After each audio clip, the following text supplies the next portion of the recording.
Então, Êxodo capítulo 19, o verso 5 e 6. Agora, pois, se diligentemente ouvirdes a minha voz e guardardes a minha aliança, então sereis a minha propriedade peculiar dentre todos os povos, porque toda a terra é minha. Mentalize aí a palavra aliança, concerto, pacto. Um pacto que Deus está fazendo com a nação de Israel. Não é aquele pacto chamado eterno na palavra de Deus, e nem tampouco é a nova aliança, que é o pacto eterno numa outra linguagem e numa outra maneira de cumprimento da aliança eterna. Não é um pacto feito com Adão, nem com Abraão, nem com Isaac. É um pacto feito com a nação de Israel, o povo, os filhos de Israel. E Deus promete aqui no verso 6: vós me sereis reino de sacerdotes e nação santa. Então vamos lá. Deus promete. Só um pouquinho, nós estamos aguardando a chegada da nossa irmã ali, está com um pouquinho de dificuldade. A proposta de Deus nesse concerto é que, se eles fossem fiéis a Deus, ao termo aqui, seria uma nação santa e um reino de sacerdotes. Então veja bem, a proposta de Deus aqui era fazer um reino de sacerdotes. Então, Deus promete fazer um reino de sacerdotes. A pergunta é: essa promessa ou essa realização aconteceu com Israel antigo? Não. A resposta é não. Olha aqui o que encontramos aqui nesse texto. O Senhor fez um concerto especial com Israel antigo. Então, quando você lê aqui, você lê da seguinte maneira: Deus faz um concerto especial com o Israel antigo. E ela vai citar Êxodo 19, 5, 6. Então você guarda essa expressão, um concerto especial, alguma coisa à parte. E diz que ele se dirige a seu povo que guarda os mandamentos nesses últimos dias. Ela vai citar um texto de 1 Pedro, capítulo 2, verso 19. Mas vós sois a geração eleita, o sacerdócio real, a nação santa, o povo adquirido, para que vos anuncieis as virtudes daquele que vos chamou das trevas para a sua maravilhosa luz. Então veja bem, aquilo que Deus não consegue no passado, Deus está reservando para os últimos dias um sacerdócio real, alguma coisa ainda mais avançado ainda do que para o antigo Israel. Tendo essa visão, quando você lê o Antigo Testamento, você tem que ler o Antigo Testamento também dentro dessa visão, senão muita coisa vai se perder. De entender o Antigo Testamento. Mas vamos começar aqui fazendo um convite, e eu digo um convite de Deus: apaixone-se pelo livro de Êxodo. O livro de Êxodo para mim está sendo assim uma paixão. O que a gente encontra de bastante interessante no livro de Êxodo? Então nós vamos aqui mentalizar um pouco do livro de Êxodo. Não é um sermão, nós vamos trabalhar esse final de semana. A capelã vai ser a Clariane, ela é a capelã aqui, tá? Vai trazer o aspecto espiritual, aqui também espiritual. E aqui nós vamos trabalhar com o aspecto escatológico. Dentro desse aspecto, o livro de Êxodo ele vai apresentar o santuário. Agora aqui vamos recapitular alguma coisa aqui que eu não digo recapitular, porque essa semana eu trabalhei muito com um grupo de alunos lá no Lei Esperança falando sobre o santuário. Vamos ver aqui os 6 móveis do santuário. São 6 móveis. Qual que era o primeiro móvel? Altar de sacrifício, altar do holocausto. Aponta para onde no ministério de Cristo? Calvário, a cruz. O segundo móvel? A pia. Aponta para onde? Purificação. Tá. Batismo está certo também. Purificação está certo também. Mas tem um outro sentido de cumprimento no ministério de Cristo. Observe que 2 móveis eles não recebiam a madeira de acácia. Havia um metal que revestia os móveis. Então os 2 primeiros móveis do santuário era o bronze, e sendo o altar de sacrifício, a madeira de acácia e revestido de bronze. A pia era somente bronze. E qual o outro móvel que não recebia madeira de acácia? Candelabro, que era feito de ouro puro o quê? Maciço, ok, tá certo. Mas tem um outro detalhe nesse maciço aí. Hein? Tá, que diz lá no texto? Era feito de ouro, uma só peça, uma só barra de ouro. E aí o artista ali, o artesão ali, não é artesão, não sei como é que chama, que trabalha com ouro, o ourives, né? Ia trabalhando e era através de quê? Diz assim, ouro batido. Ele ia batendo na peça, formatando a peça. Então veja bem, quando se fala do metal sem acácia, está representando a divindade de Cristo. Quando fala da madeira acácia, a humanidade de Cristo. Quando se fala da madeira acácia e o metal, humanidade e divindade. Quando nós encontramos ali a pia, está representando o batismo, e o batismo lembra também o quê? Vamos lá. Jesus morreu, foi sepultado e ressuscitou. Então a pia também, ela aponta para a ressurreição de Cristo. Então Cristo morre, ele ressuscita. Quem ressuscita Cristo? Se você falar Deus, está certo. Se você falar o Pai, está certo. Se você falar o Espírito Santo, está certo. Se você falar o próprio Cristo, está certo. A Bíblia diz que esses 3, tá? Ele tem vida em si mesmo. Ele pode dar e assumir. Não é assim que diz o texto bíblico? De João? Vamos lá. Então são os passos do ministério de Cristo que você vê no santuário.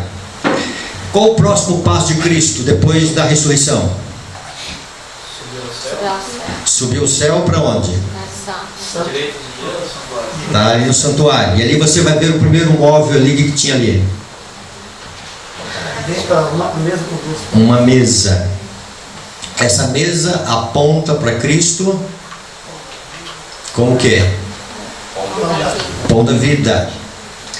Depois ali tinha um candelabro que aponta para Cristo como o quê? A luz do mundo. Porque é ouro batido. O sacrifício de sofrimento. Ok, tá certo. É o sacrifício de Cristo, tá? E o que acontece nesse sacrifício de Cristo que é interessante para nós? Cristo é a rocha ferida. Então, bateu, ela foi ferida. Para sair o quê? Água da vida. Por isso que está representado só no metal, não está representado na madeira cássia. Então de Cristo procede virtude, de Cristo procede sangue, perdão, e de Cristo procede vida. Quando nós vamos no Evangelho de João, luz e vida é a mesma coisa. Nele estava a vida, nele estava a luz. Tá? 1 João 1,4. Então são duas coisas: o fogo e a água como ali símbolo de vida. Depois, qual o próximo móvel? O altar de incenso. Tá? Representa para quê? Que aspecto de Cristo? Intercessão. Tá? E depois nós encontramos o único móvel no Santíssimo, a Arca da Aliança. Aponta para quê? É o trono de Deus, né? A purificação, de expiação. Então veja bem, a mediação de Cristo, e aí não só a mediação, como ainda continua a intercessão de Cristo. Como é que o livro de Êxodo apresenta isso? No capítulo 12 nós encontramos a ceia pascual, o cordeiro que foi morto, o altar de sacrifício. Depois nós encontramos que eles passaram pelo Mar Vermelho. Quando você vai lá em 1 Coríntios 10, diz que eles foram batizados no Mar Vermelho. Tá? Morte, sepultamento, ressurreição em Cristo. Assim aponta o batismo. Depois o próximo passo seria qual mesmo? Qual o próximo móvel? Depois da ressurreição? A mesa. Aí o livro de Êxodo vai apresentar o maná, o pão da vida. Depois, candelabro. Qual o próximo relato bíblico de Êxodo? Altar de incenso. Tá, relato bíblico. Depois do maná? A nuvem. Altar de incenso. A rocha que foi ferida. Depois, aonde que nós vamos encontrar a intercessão no livro de Êxodo?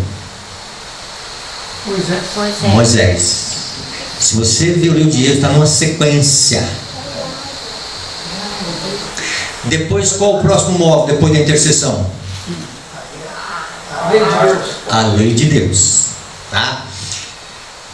Começaram a entender o livro de Êxodo de uma forma diferente. Já falamos um pouquinho disso aqui. Tá? E aí o Êxodo 20 vai ser a lei de Deus. A partir de Êxodo 21 vai ser leis e estatutos. Leis civis e estatutos. Para que foi dado isso? Aquilo foi uma ampliação da lei de Deus. Como é que você lida com a propriedade? Como é que você lida com o seu empregado?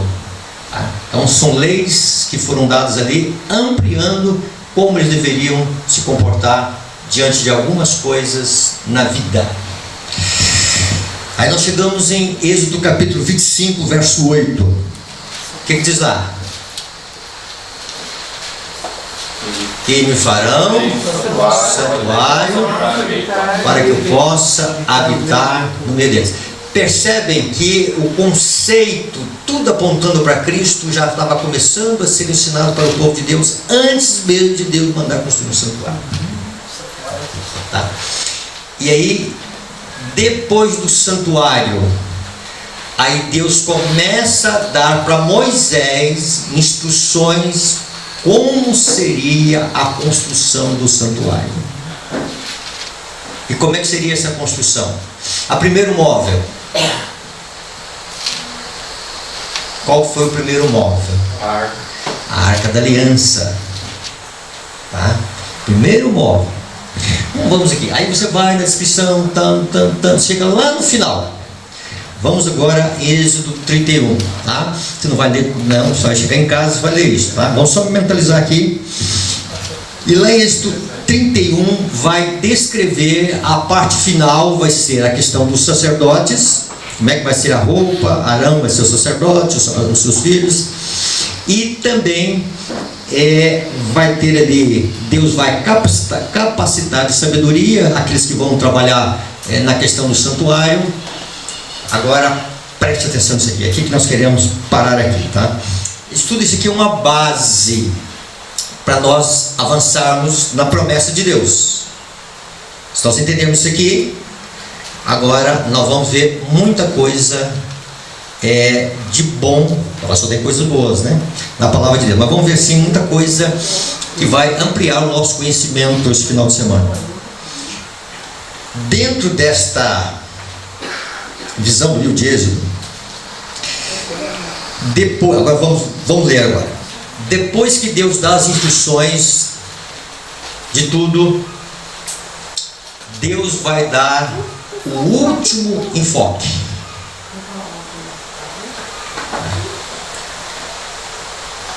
Para Moisés, para que Moisés comunicasse ao povo. Então o livro de Êxodo, ele trabalha Deus dando a Moisés a descrição como seria, de acordo com a visão que Moisés tem, e Moisés deveria passar isto para a construção, o projeto que Deus deu antes. Depois ele ia construir. Então tem duas descrições no livro de Êxodo. Uma que Deus dá para Moisés e a outra, propriamente dita, já é a construção do santuário. Abra aí em Êxodo capítulo 31.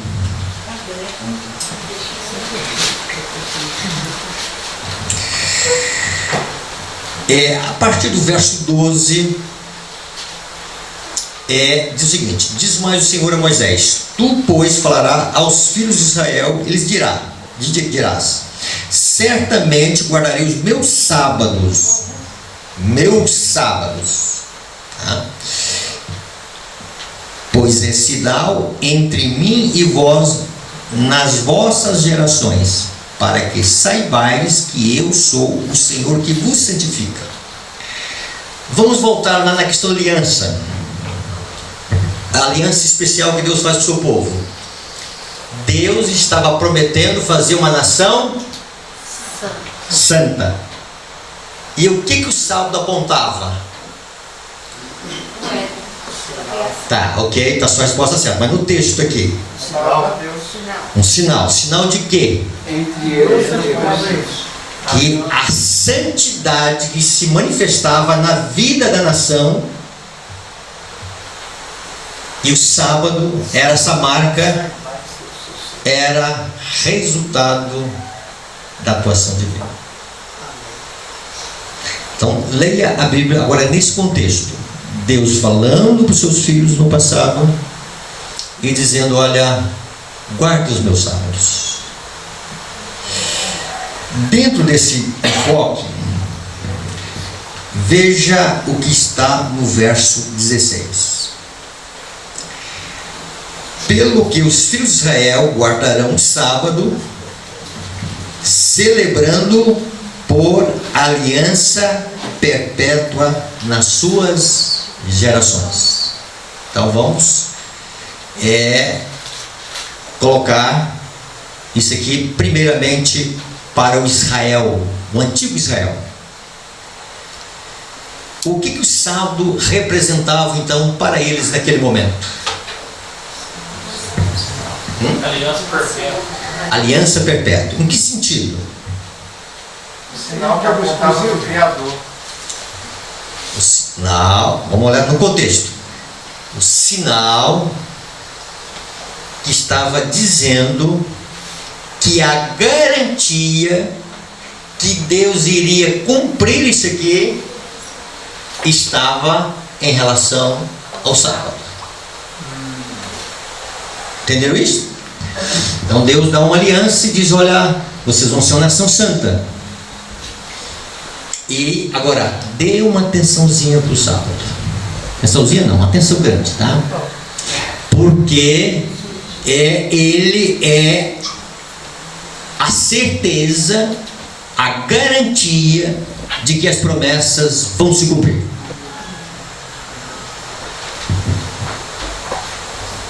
Não está no texto. Aonde o inimigo mais iria atacar a nação de Israel?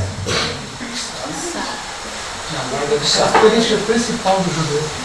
Ok? Onde que ele iria mais atacar? Tendo essa visão, irmãos, Qual que é o próximo relato do povo no livro de Êxodo? Depois do Salmo. Sem lei. Alguém sabe de qual? Hein?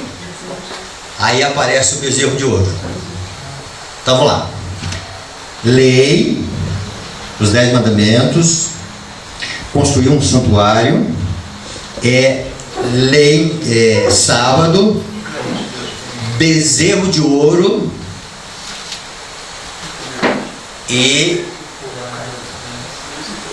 o próximo passo que nós vamos ver em relação ao livro de Êxodo foi a maneira como Moisés lidou com a situação. Primeiro, Moisés desceu e as tábuas da lei de Deus foram quebradas. O Espírito de Profecia diz que ele recebeu instruções para fazer isso. Ok. Segunda coisa, vai aparecer no livro de Êxodo a palavra propiciação. É a primeira vez que essa palavra propiciação aparece. Quando você lê essa palavra propiciação, dá para onde a sua mente viaja? Propiciatório, santíssimo. Propiciação é uma coisa, expiação é outra, mas as duas coisas estão intercaladas. Tá? O publicano: Senhor, sê propício a mim, seja favorável a mim, tem misericórdia de mim. Tá? Expiação é apagar o pecado, em cima da misericórdia de Deus. Ok. Depois Moisés, ele continua a intercessão.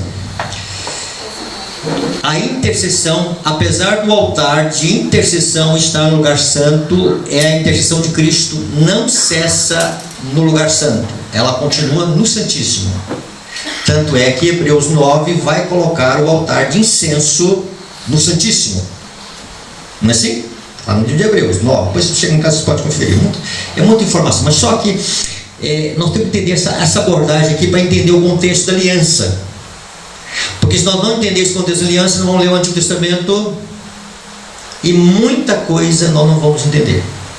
Mas quando a gente lê isso aqui, dentro dessa visão, aí Moisés diz: Senhor, a intercessão, o amor dele foi tão grande pelo povo, ele diz: Senhor, tem misericórdia do povo, perdoa esse povo. Se não, Senhor, risca o meu nome do livro da vida. Aponta para onde esse livro da vida? Hein? Salvação. Ok, salvação, tá certo. O que mais? Fazer algum? O sangue de Jesus, tá certo? Resposta. A justiça de Cristo, pode, tá certo. Mas vamos fazer a pergunta de uma forma diferente. Aonde está o livro da vida? No céu. Opa, no céu. Mas esse céu ainda é muito vago, né? Terceiro céu. No terceiro céu, ainda é um pouquinho vago ainda, né? No Santíssimo. Por que no Santíssimo? Porque no Santíssimo que é feita a decisão de continuar ou não o nome do livro da vida. Então, pela primeira vez, de uma forma muito clara no livro de Êxodo, tem-se uma visão do Santíssimo. Então vamos mentalizar aqui o quadro do livro de Êxodo. Questão do santuário, lei de Deus, aliás, já falamos da lei de Deus, sábado, bezerro de ouro. Depois do bezerro de ouro, nós encontramos a ideia do juízo. Talvez sábado, bezerro de ouro, juízo. E no juízo só é analisado os nomes daqueles que estão escritos no livro da vida. Não é analisado o nome de todos os seres humanos. O santuário, ele lida com os pecados do povo de Deus. A cruz lida com os pecados do mundo inteiro. O santuário só lida com aqueles que se rendem ao sacrifício de Cristo. Os pecados que serão transferidos sobre Satanás nos últimos dias foram os pecados que foram transferidos para o santuário e contaminaram o pecado. Contaminaram o santuário, melhor dizendo. E eles serão removidos e colocados sobre Satanás. Somente os pecados do povo de Deus. Então, o Santíssimo lida com aqueles que desde Adão, ou alguns colocam o primeiro Marte, que foi Abel, né, até o momento final do povo de Deus. Ficou claro isso?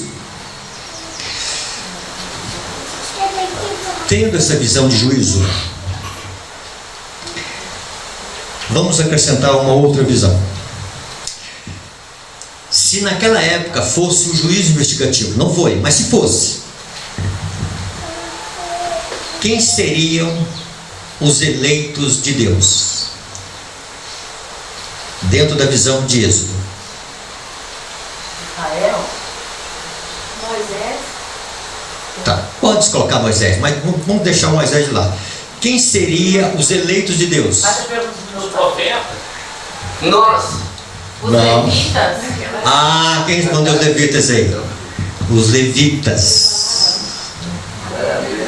Os levitas. Eles não adoraram o bezerro de ouro, né? Porque eles não adoraram o bezerro de ouro. Tá?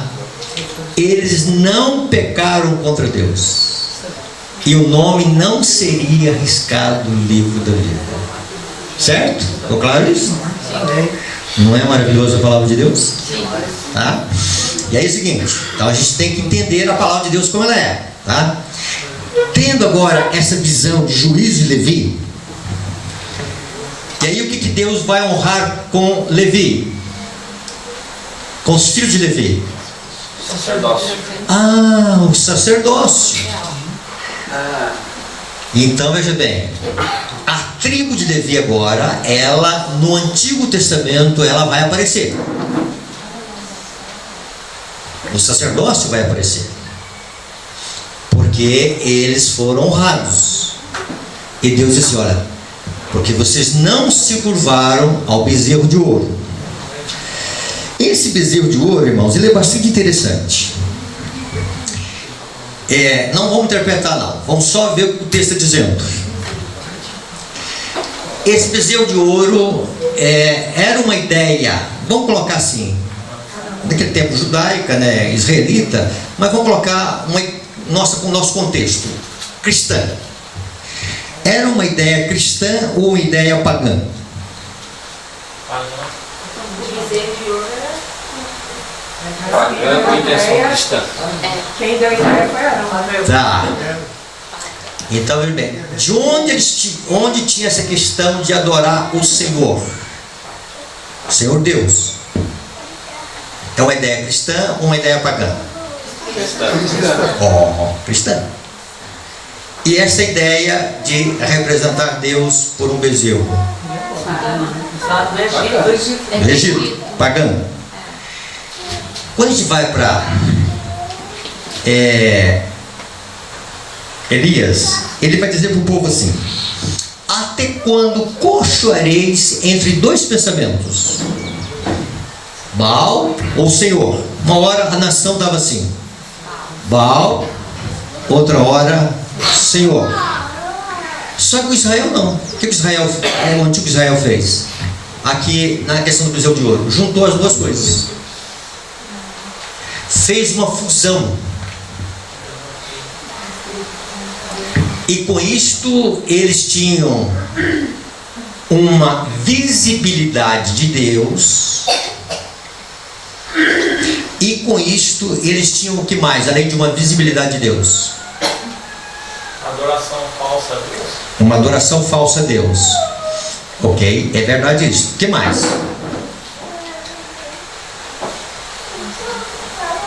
Não eram fiéis, eles eram de coração. Ok, não eram fiéis de coração, mas o que estava... Por que o bezerro de ouro? Eles queriam personificar Deus. Queriam personificar Deus. Ok? Isso mesmo. Queriam dar vamos dizer assim, em vez de crer no invisível, é melhor você crer no visível, é mais fácil. Material. Tá, ok. Mas tinha uma coisa muito interessante aí que vocês nunca podem esquecer. Por que o bezerro de ouro? Aliás, quando nós vamos na mitologia grega, esse bezerro de ouro é bem definido, parece que no Patriarca Profeta, como sendo o boi ápice. Bezerros de touro eram muito adorados no Egito. Então, por que eles estavam representando o Senhor num bezerro? Uma garantia.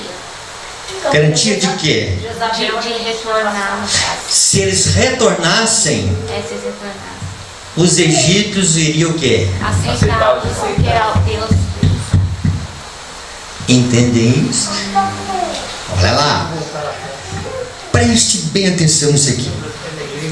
Quando Paulo diz o seguinte, em 1 Coríntios 10, ele diz assim, que as coisas do passado, elas foram escritas para nós. Para quem é chegado o fim dos tempos. Só que Paulo não cita muita coisa. Mas uma coisa ele cita: o bezerro de ouro. Mas pastor, nunca vi bezerro de ouro em 1 Coríntios 10. É que ele diz, Paulo cita que o povo de Deus levantou para comer e divertir. Nós não vamos fazer aqui um sermão de adoração. Não é isso aqui nessa manhã, nem no final de semana, tá? Só mais vamos entender algumas coisas. Interessante que no texto bíblico de Êxodo 32 diz que o povo, esse povo, ele adorou o Senhor. Então a proposta era adorar o Senhor na forma de um bezerro. Eles estavam tentando adorar a dois deuses. Não. Eles estavam um Deus só, tá? Mas pegando um conceito pagão com um conceito cristão. Junta as duas coisas, personifica essas duas coisas, tá? E que se eles voltassem ao Egito, os egípcios iriam esquecer tudo. Não teve morte. Eles vão dizer, olha, foram esses deuses que nos libertaram do Egito. E os egípcios diziam, olha, sim, então a morte dos primogênitos aqui, a seara que foi destruída, as rãs, os piolhos, as moscas, o Nilo vermelho, não tem problema, tá? Nós estamos em comum acordo. Mesmo Deus. Aí Paulo cita a questão do bezerro de ouro, Êxodo cita e Salmo cita. 3 vezes a Bíblia cita. Por quê? A história vai se repetir. Ok. Como é que a história se repete? Sábado, bezerro de ouro, juízo. Estou aplicando esse bezerro de ouro agora. Como que seria? Ok, vamos chegar lá. Aí veja bem. Aí entra a tribo de Levi. E a tribo de Levi está no relato de Êxodo, após o bezerro de ouro, fiéis a Deus. São fiéis a Deus. E são honrados porque não adoram o bezerro de ouro. Ficou claro isso? Abra sua Bíblia aí em Malaquias, o último livro. Pastor, só uma pergunta. Quando Elias, Sim. quando Elias passa ao fim da história, na época de Jezabel, né? Aí Jezabel ameaça de morte e ele foge. E o Senhor diz, tem 7.000 que não dobrou o joelho a Baal. E nessa época tinha a tribo de Levi ainda, né? Sim. Seria eles? Agora essa perguntinha, é interessante isso aí que você falou, tá? Depois nós vamos voltar nessa perguntinha aí, tá? Livro de Malaquias, capítulo... outra coisa, irmão.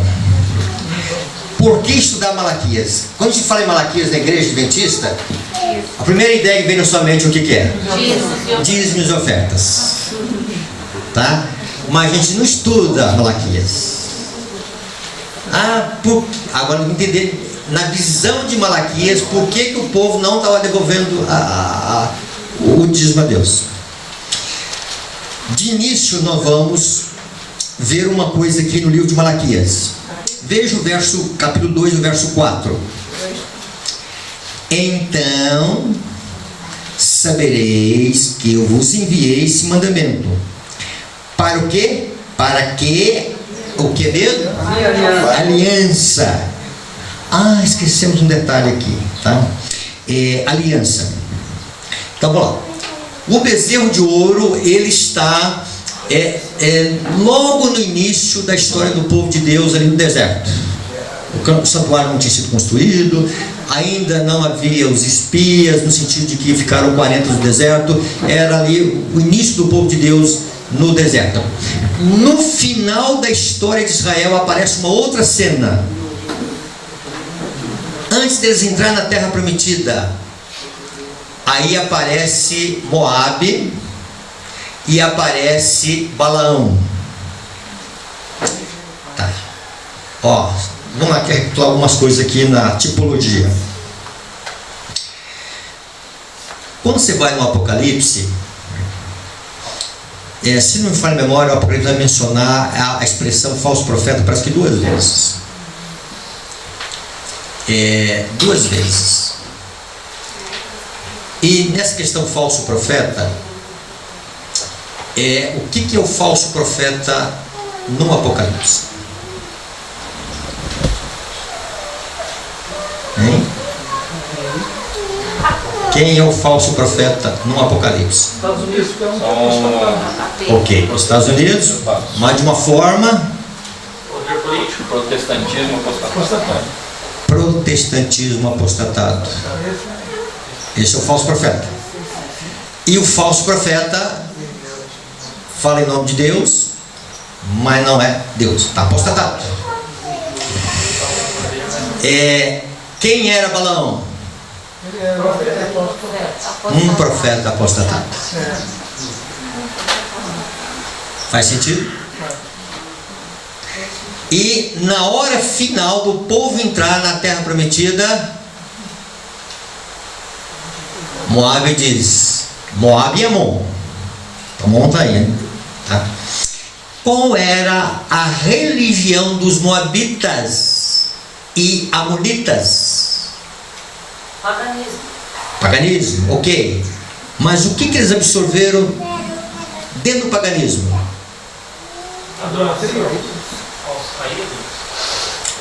Ídolos. Lá no livro de Salmos diz que veja bem, a proposta da cilada de Balaão foi armar ciladas contra o povo de Deus, porque Moabe viu que contra o povo de Deus não ia resolver a questão da força, Deus estava com o povo. Então Balaão disse, vamos armar ciladas. E entrou em história as midianitas também. Olha as midianitas, tudo o povo de Deus, né? Apostatados. Moabe, descendência de Noé. Midianitas, descendência de Abraão com Quetura. Não é isso? Sim. Então veja bem, tudo ali em família. Apostasia de um lado. E aí, eles fizeram ali e comida sacrificada aos ídolos. A gente pensa em comida sacrificada aos ídolos da seguinte maneira: vai no açougue e o boi lá foi sacrificado lá a Baal. Mas o sentido bíblico é outra coisa, tá? É que no Salmo diz que eram ídolos mortos, e os profecia interpreta isso para nós como sendo espiritismo. Eu gostei muito da fala do irmão hoje cedo comigo ali, disse, pastor, como é que foi Josafá? O que Josafá fez, né, irmão? Ele conhecia o mandamento de Deus, sabia que não era para ir com a guerra para Acabe. O profeta de Deus veio, reforçou de uma forma irônica, né? Alguns conselhos de Deus, e ele continuou indo. Então veja bem, a história aponta que muitos do povo de Deus, mesmo sabendo que o espiritismo não é de Deus, vão cair na cilada de Balaão.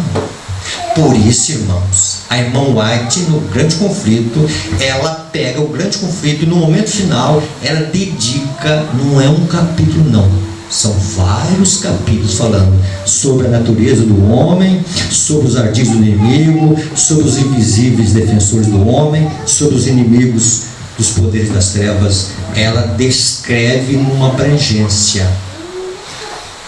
E aí, meu irmão, sem o Espírito Santo, Josafá, mesmo conhecendo, vai estar abstemido e morrer junto com a carne.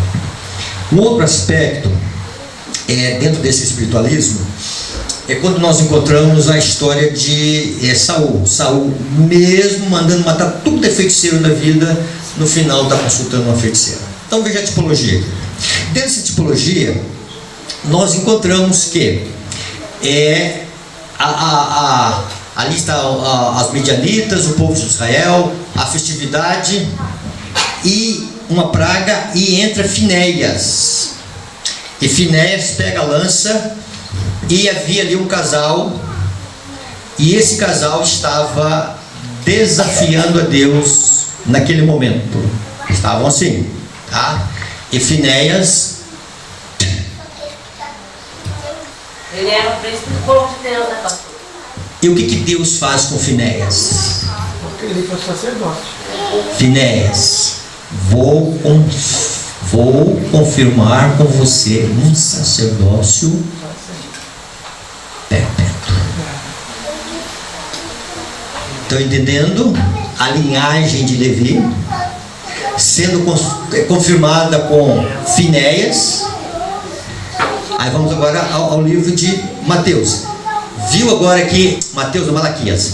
Você viu aqui que esta aliança que está aqui é a mesma aliança, concerto especial que Deus fez com Israel, tá? De fazer de Israel um sacerdócio real. Um sacerdócio real. E como é que está a situação dos filhos de Levi no final do Antigo Testamento? Então Malaquias vai retratar isto. Interessante que no capítulo 1, o povo de Deus vai dizer o seguinte, aliás, vamos dar um outro sentido aqui. Veja aí o verso 8. Quando trazeis animal cego para o sacrificares, isto não é isto mal? E quando trazeis o coxo ou enfermo, não é isto mal? O que estava acontecendo dentro da visão do sacerdócio? É uma outra coisa aqui. Quando você ouve essa palavra sacerdote na Bíblia, a ideia aqui é de alguém que está na linha de frente hoje no ministério de Deus.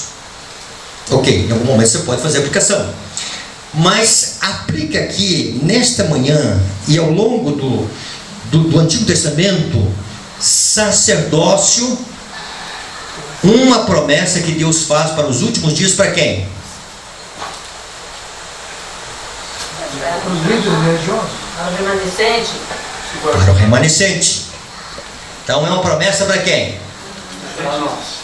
Remanescente. Ok, tá, ok, para nós, tá. Mas uma promessa para quem? Está muito abrangente ainda. Pra mim. Para mim. Então esqueça essa visão de sacerdote como um líder, tá?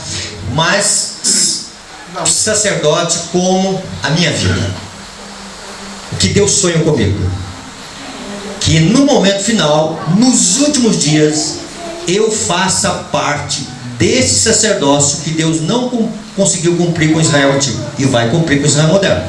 Então, logo, os nossos estudos vão trabalhar mostrando essa linha que Deus trabalha dessa maneira.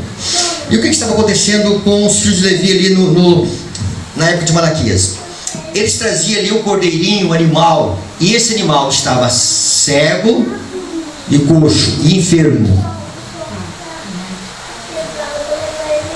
função sacerdotal. Duas coisas em relação a essa questão do cego e do coxo. Abre aí em Jó, capítulo 29 e o verso 15. Jó quanto? 29, 15.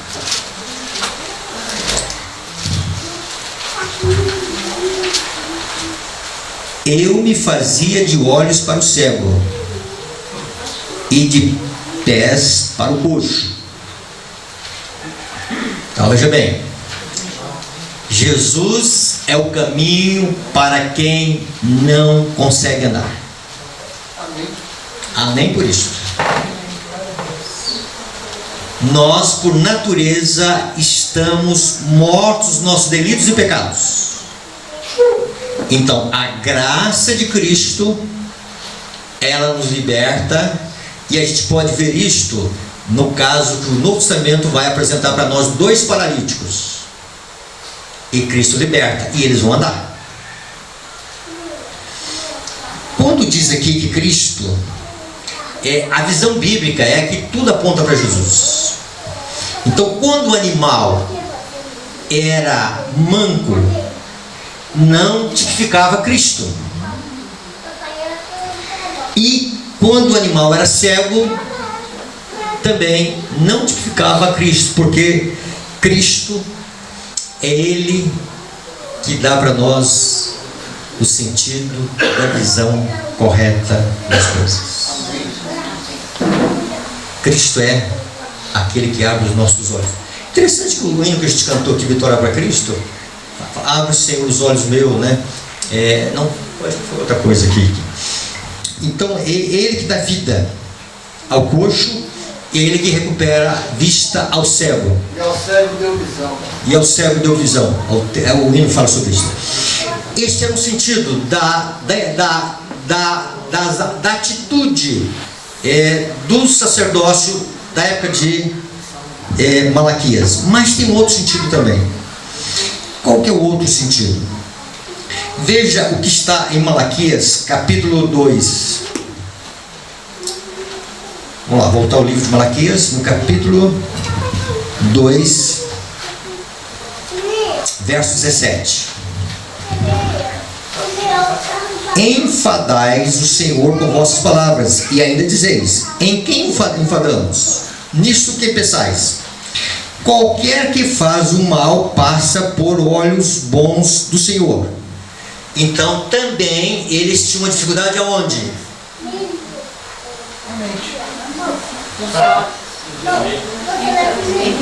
A visão espiritual deles era defeituosa, era uma visão cega. Em que nós estamos enfatuando o Senhor? Tá? E em que nós estamos roubando o Senhor? O Senhor diz: voltem para mim. Por que nós precisamos voltar para o Senhor? É uma visão de justiça própria. E essa visão de justiça própria em Laodiceia, é também razão de cegueira. E tu não sabes que é um miserável, pobre, cego e nu. Onde existe justiça própria, há cegueira espiritual. E o sacrifício, a adoração, o serviço a Deus é defeituoso. Eles não conseguiam discernir a Cristo naquilo que eles faziam. Faziam as coisas mecanicamente. Mas Jesus, a visão de Cristo para eles era uma visão defeituosa. Agora preste bem atenção nessa pergunta aqui, irmãos. Verso 17. Qualquer que faz o mal passa por bons olhos do Senhor. Então a maldade que eles faziam, eles contemplavam como sendo coisas boas diante de Deus. E destes é que ele se agrada. E aí vem a pergunta: onde está o Deus do juízo? Guarde bem essa pergunta. Ela vai aparecer em várias vezes no Antigo Testamento. Onde está o Deus do juízo? A justiça. Aonde está o Deus do juízo? Do juízo. Agora, uma pergunta. Vamos responder. Aonde está o Deus do juízo? Santíssimo intercedendo por nós. No santuário, no Santíssimo, intercedendo por nós. Mas é isso que o livro de Malaquias, isso aí os irmãos falaram. É isso que o livro de Malaquias fala. Veja o capítulo 3. Nós já estamos quase terminando. Eis que eu envio o meu mensageiro, que preparará o caminho diante de mim. Então, o mensageiro, de repente, virá onde? Ao seu templo. Que templo é este? Jerusalém. Tempo de Jerusalém. Agora eu tenho. Tá. Vamos lá. Vocês têm um livro chamado Grande Conflito em Casa? O integral? Aí você vai chegar, é tarefinha para casa. Lição de casa. Lição de casa. Você vai chegar lá e você vai ver o que a serva do Senhor fala aqui. O que é esse templo? Tem um capítulo, pastor? Fala o capítulo sobre o santuário. Ela diz o seguinte: que a descrição de Daniel 7, a descrição das virgens sonolentas, aí vem o noivo, quer dizer, um cumprimento parcial, tem um cumprimento duplo ali na parábola das 10 virgens, e Malaquias 3 se refere à entrada de Cristo no Santíssimo, no santuário celestial. Tá, vamos lá. Os filhos de Levi,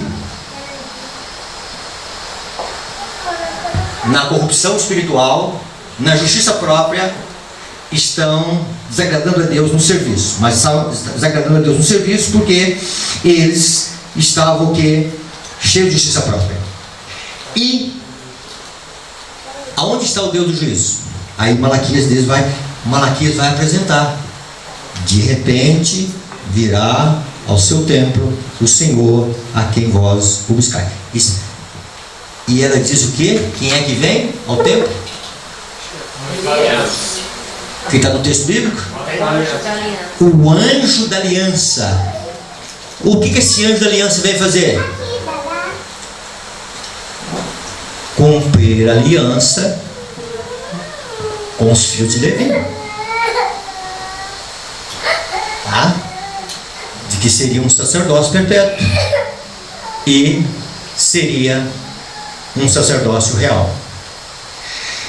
Então, o livro de Malaquias faz essa dimensão da impiedade aqui na terra com a entrada de Cristo no Santíssimo. Vocês precisam ver Deus, Cristo no Santíssimo, dentro da visão dos profetas do Antigo Testamento. Às vezes está de uma forma direta, às vezes de uma forma indireta. Às vezes o Espírito Profecia comenta e às vezes não comenta. Mas Pastor, essa visão tem aquela ligação lá onde o Senhor se apresenta no ancião de dias, e vai com a luz, e vai até. É aquele momento. Aquele momento ali é a entrada de Cristo no Santíssimo. Tá? Juízo. Ok. Pode ter sido também uma tipificação do que Jesus iria fazer. Aquela citação da porta dourada, porta que Jesus entra, a entrada dele no templo, onde ele inicia. Tá, veja bem, eu teria que dar uma olhadinha depois nisso, quando depois eu não me passa essa informação assim, sabe? Então, veja bem. Então, está em piedade aqui dos filhos de Levi. Para que Jesus entra no Santíssimo? Para cumprir a promessa. Vamos lá, vamos continuar lendo agora Malaquias 3. Virá o anjo da aliança, a quem vós desejais, eis que ele vem. Vem aonde? Ao Santíssimo, diz o Senhor dos Exércitos. Mas quem poderá suportar o dia da sua vinda? E quem poderá subsistir quando ele aparecer? Porque ele é como o fogo do ourives e como a potassa dos lavandeiros. E aí eu comecei a entender o que é essa potassa dos lavandeiros, né? E aí fui em alguns comentários e tal. E aí tá mais com a soda cáustica, esse aqui, sabe? É no tecido da antiguidade. Os lavandeiros tinham o seu detergente, e esse detergente era vamos dizer assim, era a potassa, um ácido ali, alguma coisa ali, eu não sei explicar muito bem para vocês aqui, okay? Mas é um processo de purificação do tecido, tá? De limpeza do tecido. Verso 3: assentar-se-á como derretedor e purificador de prata, purificará Israel. Não é assim? Está escrito? Os filhos de Levi, o sacerdócio. Então, irmãos, Jesus entrou no Santíssimo para purificar a quem? Os filhos de Levi. Para quê? Para que cumpra aquilo que Jesus anunciou através lá do Israel antigo e aquilo que Pedro confirmou cá no Novo Testamento, né? Sacerdócio real. Então esse sacerdócio, ele foi dado aos filhos de Levi. Então aqui, ó, veja aqui, começa a mentalizar aqui. É para nós nos últimos dias, tá? Nós entrando no céu, aí nós temos que ser levita. Nós temos que estar na tribo de Levi. Não basta ser Israel. Tem que ser da tribo de Levi. Não pode adorar o bezerro de ouro, tá? Não pode quebrar o sábado. Não foi isso que nós vimos? Não pode ir no encantamento de Balaão, tá? Não pode ser seduzido pelo, né? Tem que ter atitude de Finéias e tem que aceitar vamos dizer assim, o processo de purificação do ourives. Como do ourives? O ourives, o que ele faz? Pega o fogo e vai purificar o metal, não é isso? Tem sofrimento? Tem. Tem dor? Tem. Tem perda? Tem renúncia? Então vamos lá. É isso. Dentro dessa visão, nós vamos avançar para um outro profeta. Só para não entendermos isso. Para terminar aqui e dar o espaço aos demais. Quando você vai para Zacarias, você vai ver lá o sumo sacerdote diante do anjo. Essa palavra sumo sacerdote Josué, ou essas palavras, representa ali o povo de Deus em que lugar? Santo dos Santos. Mas aonde eu tenho uma confirmação que é o Santo dos Santos? Uma é a função do sumo sacerdote no Santo dos Santos. Josué está com vestes sujas, ele não pode representar a Cristo. Ele está representando o povo que precisa de purificação. E aí vocês aprenderam em outras aulas aqui que ali está, vou agora citar na íntegra o pensamento do Profecia. Ela diz o seguinte, que ali está o arremate do dia da expiação. Em outras palavras, agora vamos interpretar. Ali está o juízo dos vivos. Então a primeira visão é que o povo de Deus está com vestes sujas. E o que Deus faz com Josué ali? Tirai as vestes sujas, passe a iniquidade de Josué, não é isso? E o que ele faz depois? Coloca uma nova roupa e o que?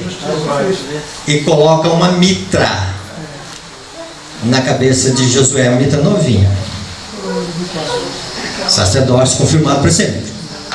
Olha o que a irmã White vai dizer, preste atenção nisso aqui, tá? E ela vai agora apontar para os nossos dias. E o remanescente, parece que tem um texto aí. E o remanescente não somente é eleito, como também será honrado de duas maneiras. Como? Sacerdotes e reis. Tá, ok. Já foi, já passou tudo aí, tá? Ok, já decoraram tudo aí. Tá, aí ó, povo de Deus de grande expiação. Tá, último detalhe aqui.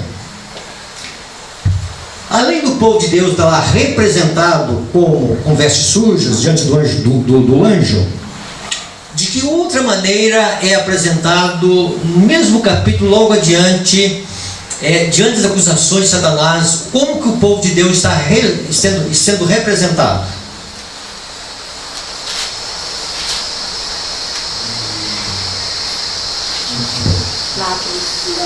Então, primeiro, vestes sujas. Depois está representado como o quê? Vou filmar uma vez segura. Lá no livro de Zacarias.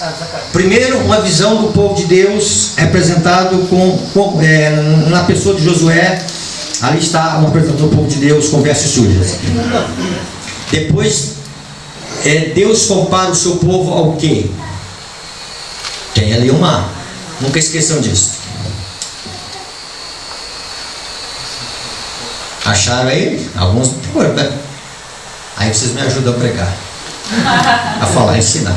Tá?